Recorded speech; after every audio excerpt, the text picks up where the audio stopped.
Yeah. Please tell me that I can't, that I won't, that I fail, that I'll never make it out, yeah. Please tell me all the bad. Hey yo tout le monde, j'espère que ça va. Dans cette vidéo, je vais passer ma voiture, je vais passer cette bagnole à l'éthanol. Je sais qu'elle est dégueulasse, je me suis sorti l'autre jour dans le Togé, c'est pour ça qu'elle est pleine de terre. Le pare-choc noir et la calandre en moins, c'est mon escapade de l'autre jour au Mexique. Mais bon, elle est comme ça pour le moment, elle est en un seul morceau, donc c'est déjà bien. L'éthanol. L'éthanol, je vais raconter ça en très bref parce qu'il y a je sais pas combien de mecs qui ont déjà fait des vidéos là-dessus, qui ont bien creusé le sujet. Donc, c'est juste une petite piqûre de rappel pour ceux qui n'ont pas suivi, genre moi. En gros, quand tu vas passer ta bagnole à l'éthanol pour avoir le même rendement moteur, on va dire, ta voiture, elle va consommer un peu plus, environ 30%. Et donc, cette surconsommation, il va falloir la compenser d'une manière ou d'une autre.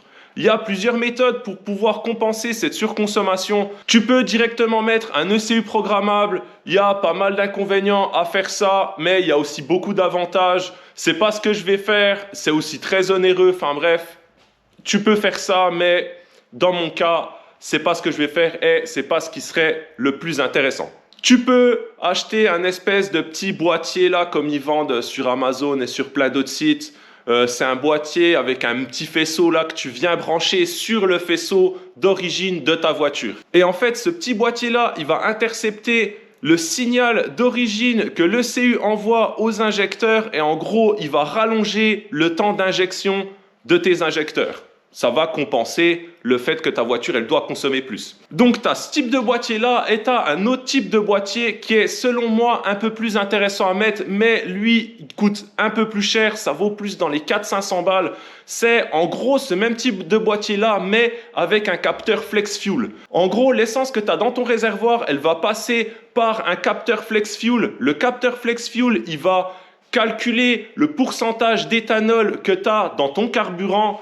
En fonction de ça, ça va envoyer une information au boîtier que tu as rajouté. Et ce boîtier-là, en fait, en fonction de ce que le capteur flex fuel lui aura envoyé comme information, il va adapter le temps d'injection au pourcentage d'éthanol que tu as dans ton carburant. Ça, c'est selon moi le meilleur truc à faire pour passer ta bagnole à l'éthanol et en gardant ce côté pratique, en gardant ce côté essence et éthanol. Parce qu'il y a des fois, tu es un peu emmerdé, l'éthanol n'est pas franchement répandu encore partout en France. Et ça peut être pratique des fois de pouvoir mettre de l'essence, pas que de l'éthanol. Parce que je te rappelle que l'espèce de petit boîtier à 100-150 balles là qu'on te vend, tu vas pouvoir tourner que à l'éthanol avec. Enfin bref. Il y a une autre méthode qui consiste à mettre juste un régulateur de pression d'essence sur ta voiture. En gros, imagine ta voiture d'origine, il y a 3 bars dans le circuit d'essence, tu mets un régulateur de pression réglable, tu le mets à 3 bars 5 et du coup, tu as plus de pression. Donc, vu que tu as exactement le même temps d'injection que d'origine, parce que tu as toujours tes injecteurs d'origine et tu as toujours ton boîtier ECU d'origine, et vu que tu as plus de pression, forcément plus de pression, plus d'essence qui est injectée, tu compenses la surconsommation de l'éthanol avec ça. Il y a une autre technique qui existe, c'est de changer tes injecteurs. Tu mets des injecteurs plus gros, tu as toujours la même pression dans ton circuit de carburation, tu as toujours le même temps d'injection envoyé par ton ECU d'origine, mais comme tes injecteurs sont plus gros, tu auras forcément plus d'essence qui est injectée.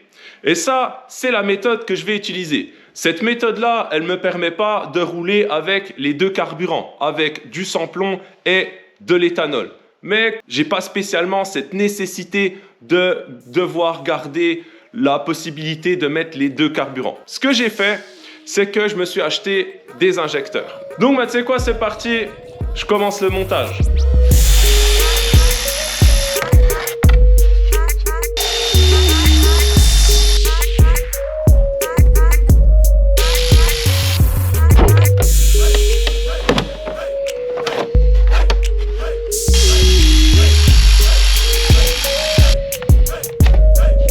Je m'arrête 5 minutes, je t'explique vite fait ce que j'ai fait et ce qu'il me reste à faire. Après, je t'explique comment moi j'ai fait. Tu fais comme tu veux, c'est toujours pareil, hein, tu connais. Donc moi, là où j'ai commencé par défaire le cache du rail d'injecteur, qui était là au-dessus.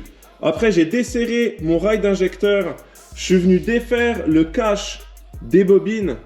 J'ai desserré le faisceau qui va jusqu'au rail d'injecteur. J'ai défait les durites qui arrivent au rail d'injecteur. Donc celle qu'elle a, elle est facile à démonter. Il y en a deux là-bas au fond, elles sont hyper chiantes à défaire. Après, je suis venu tirer sur le rail en faisant un peu levier avec un tournevis là comme ça sur le côté pour faire levier sur les injecteurs et pas tirer que au-dessus comme un bonnet, tu vois. Et j'ai démonté ça comme ça. Là, je vais continuer mon démontage en déconnectant les injecteurs. C'est un espèce de petit clip ce qui est là, je pense que tu vas pas voir à la caméra.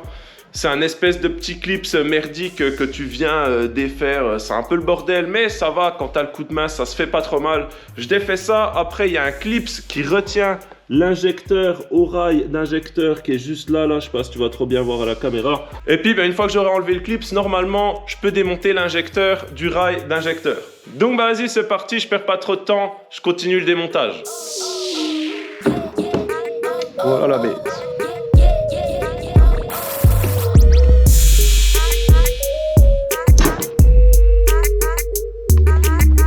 J'ai fini de démonter tous mes injecteurs, j'en ai profité hors caméra pour changer des morceaux de durite, les durites en caoutchouc des années 90, elles vont pas aimer l'éthanol bien longtemps, en gros elles vont faire 1 an si tu les changes pas. J'ai changé que ces deux petits morceaux là, c'est les deux morceaux qui vont au rail d'injecteur. J'ai fait le con, j'ai complètement oublié quand j'ai commandé mes injecteurs qu'il fallait que je change mes durites en caoutchouc et du coup je suis passé à mon local dealer pour voir s'il avait de la durite en stock. Il a guère pu m'avoir plus que ça. Donc, j'ai pu changer les deux plus chiantes, les autres, je les ferai plus tard. Du coup, je vais essayer de t'expliquer vite fait, en gros, qu'est-ce que c'est que ces injecteurs, pourquoi je les change, pourquoi j'en mets d'autres, enfin bref, je vais essayer de t'expliquer un peu mon histoire. Ces injecteurs-là, ça, c'est des injecteurs Bosch type EV1. Ça, c'est une BM série 3. Ça, c'est un injecteur Bosch type EV1. T'as compris. Et ces injecteurs-là, ceux-là, c'est des 166 cm3. Ce que beaucoup de monde fait sur ces moteurs-là pour les passer à l'éthanol, c'est qu'ils montent des injecteurs de 328i.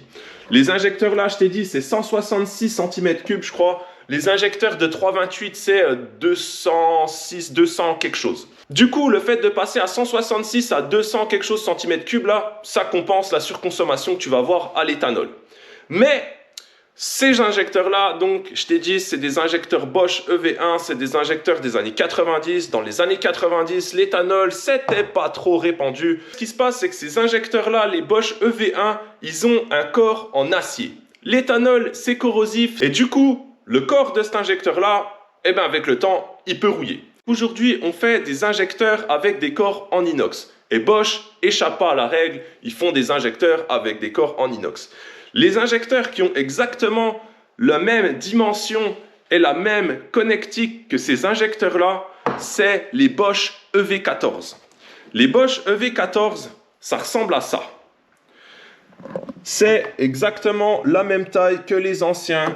C'est la même connectique. Dans mon cas, en gros, la différence qui m'intéresse entre ces injecteurs-là et les anciens, c'est vraiment le fait que le corps soit en acier inoxydable et accessoirement qu'il soit plus gros pour compenser la surconsommation due à l'éthanol. Ces injecteurs-là, je ne vais pas te donner la référence exacte pour que tu puisses les commander direct. Je suis désolé, mais en vrai, le gars qui m'a donné l'information de quoi monter, où, pourquoi, comment, enfin bref, le mec là, c'est mon gourou, c'est aussi mon motoriste et c'est aussi mon frérot. Et c'est des heures et des heures de recherche. Du coup, moi, il m'a partagé ces infos, mais c'est des informations que tu vas devoir trouver tout seul. Mais je t'en ai assez dit pour que tu puisses retrouver la référence tout seul. C'est des Bosch EV14 qui font un peu plus de 200 cm3. Ils font 214, je crois. Voilà. T'en as assez pour les retrouver. Et il y a aussi un autre truc de pourquoi je monte pas simplement des injecteurs de 328i et pourquoi je monte ça. C'est parce que ça, un injecteur comme ça, ça vaut 20 balles neuf. Donc 120 balles pour les 6 en neuf avec un corps en inox, c'est des injecteurs faits pour l'éthanol, c'est nickel.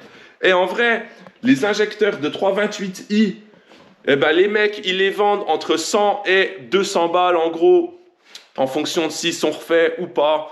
Donc, ça vaut pas vraiment le coup, en tout cas dans mon cas, de mettre des injecteurs de 328 à la place d'acheter ces injecteurs-là en neuf. Je sais pas si tu as compris tout ce que je viens d'essayer de t'expliquer. Moi, je pense que j'aurais pas tout compris, mais ça m'aurait mis sur la voie pour trouver ces injecteurs-là pour remplacer mes vieux injecteurs. Donc vas-y, tu sais quoi? Je reprends la mécanique, je remonte mes injecteurs, je te fais ça rapidement et on se retrouve juste après. Allez, c'est parti!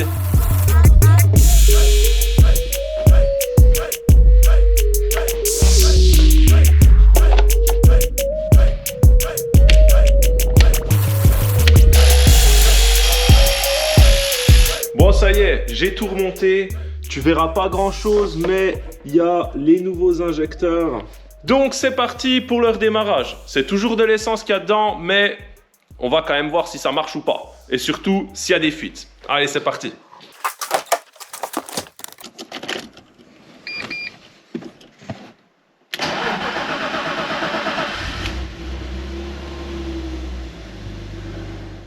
Bon ben voilà, elle fonctionne, elle tourne bien, en tout cas elle tourne sur ses 6 cylindres, pas de fuite, en tout cas pas pour le moment. Là, ce qui me restera à faire, il va me rester à remonter mes 2 caches, il va me rester à changer les durites souples que j'ai pas changé parce que j'avais pas assez de durites éthanol, enfin bref on s'en fout, il me restera à changer quelques durites souples et la prochaine étape c'est faire le plein d'éthanol et rouler sereinement à l'éthanol.